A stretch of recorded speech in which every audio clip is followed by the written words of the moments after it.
Ayun, hello mga ka-Team Wonders! Kamusta kayo dyan? So, sana okay lang kayo ngayon and habang nanonood ng vlog ko, gusto ko lang mag-share sa inyo ng update sa journey ko dito sa Cavite. So, storytelling mode. Ang July 31, mating kami dito ng kaibigan kong si Yolen sa bahay ng tita ko. At yun nga, halos isang buwan na rin kami na dito, naghanap ng trabaho. So, kahapon nga, lumabas kami para maghanap ulit. Nag-apply, nag-inquire, pero hanggang ngayon, wala pa rin kami natatanggap na magandang balita.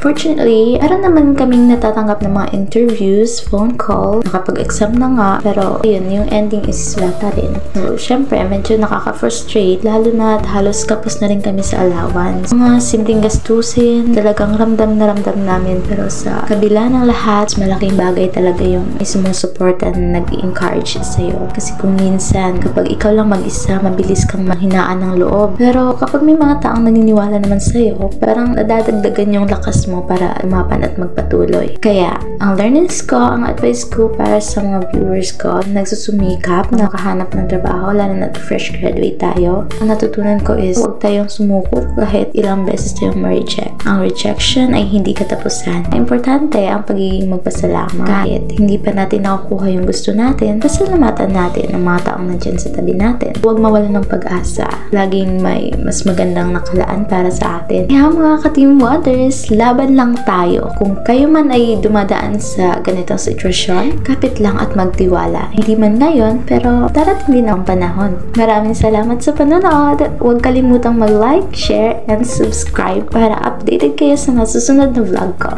Kita-kits ulit mga ka-Team Wonders. Stay positive and keep wondering.